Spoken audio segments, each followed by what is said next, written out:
Rekan-rekan media yang saya hormati, hari ini saya menghadiri berbagai pertemuan di markas besar PBB terkait Gaza, yaitu bertemu dengan Menteri Luar Negeri RRT sebagai pemegang presidensi Dewan Keamanan PBB, bersama dengan Menlu Arab Saudi, Yordania, Mesir, Qatar, Persatuan Emirat Arab, Turki, Malaysia, dan Sekjen Liga Arab. Kemudian kami semua juga bertemu dengan Sekjen PBB, hadir dalam peringatan International Day of Solidarity with the Palestinian People, hadir di dalam High Level Debate on Gaza di Dewan Keamanan PBB, dan secara bilateral saya melakukan pertemuan dengan Lord Ahmed of Wimbledon, Menteri Negara Inggris untuk urusan PBB. Mengenai pertemuan dengan Menlu RRT, dapat disampaikan seperti yang tadi saya sampaikan bahwa RRT saat ini memegang presidensi Dewan Keamanan PBB, dan pertemuan Dewan Keamanan PBB hari ini dipimpin langsung oleh Menlu RRT.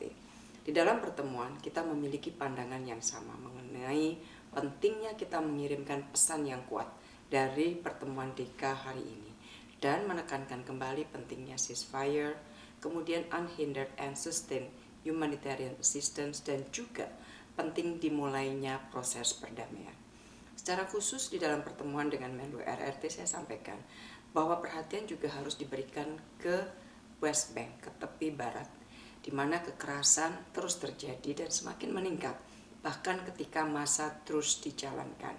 Dan angka prisoners, angka tahanan yang dibebaskan oleh Israel hampir sama jumlahnya dengan warga Palestina yang baru ditangkap di tepi barat. Dalam kaitan inilah maka pesan kuat harus keluar dari pertemuan Dewan Keamanan PBB hari ini, dan penghentian kekerasan dan kekejaman harus dilakukan sekarang. Setelah pertemuan dengan Menlu RRT, saya bersama dengan para Menteri Luar Negeri OKI melakukan pertemuan dengan Sekjen PBB. Para Menlu OKI menekankan pentingnya dikeluarkan resolusi Dewan Keamanan PBB yang lebih kuat dengan fokus utama mengenai masalah kemanusiaan.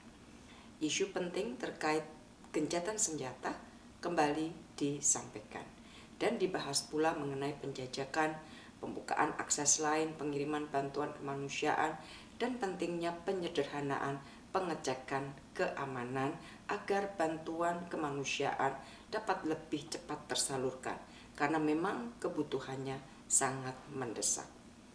Rekan-rekan media yang saya hormati, 29 November setiap tahun diperingati sebagai Hari Solidaritas Internasional bagi rakyat Palestina.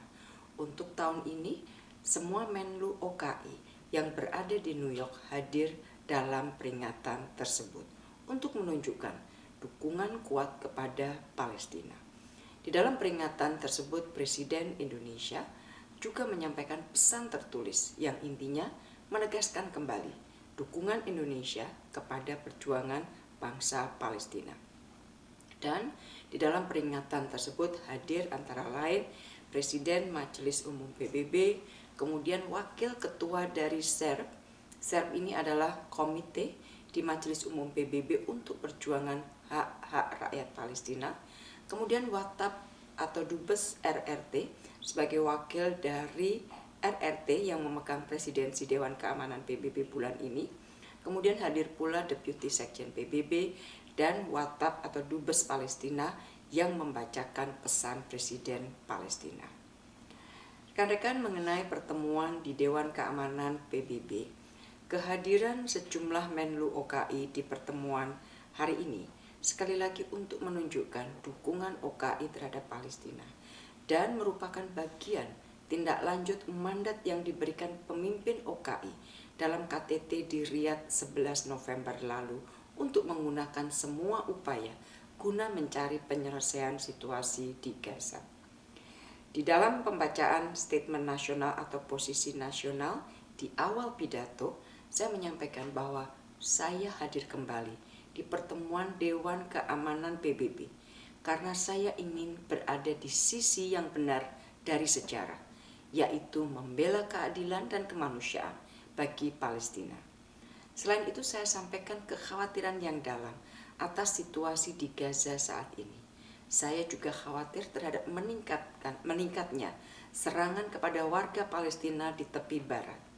Apabila jumlah tawanan yang dibebaskan Israel sama banyaknya atau kurang lebih sama banyaknya dengan penangkapan baru di tepi barat.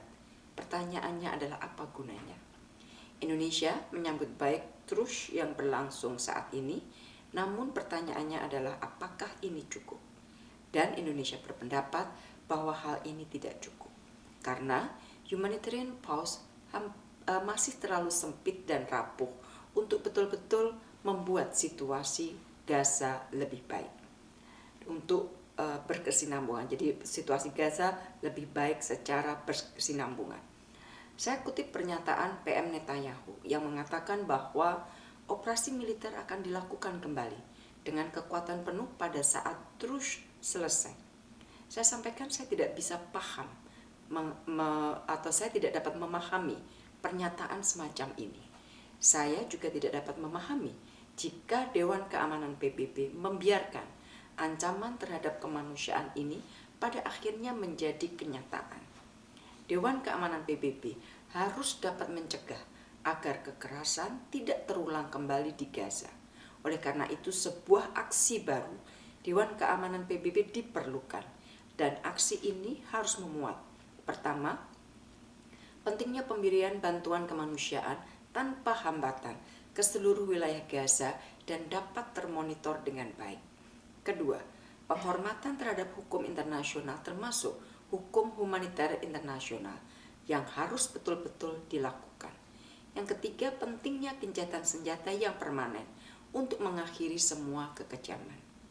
Di akhir pernyataan, saya menegaskan kembali bahwa bangsa Palestina memiliki hak untuk merdeka berdasarkan two-state solution. Saat ini adalah saat yang tepat untuk memulai kembali proses perdamaian tersebut. Dan mengingat hari ini kita peringati Hari Solidaritas Internasional dengan rakyat Palestina, maka kita jangan menutup mata atau tinggal diam terhadap perjuangan rakyat Palestina.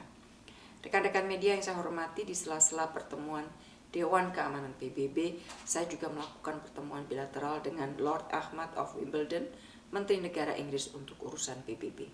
Beberapa hal yang dibahas dalam pertemuan antara lain bagaimana agar bantuan kemanusiaan terus mengalir ke Gaza, menjadikan situasi saat ini sebagai momentum untuk kembali mendorong two-state solution, dan perlunya memberikan dukungan kepada Palestinian Authority melalui bantuan keuangan dan bantuan kapasitas lainnya.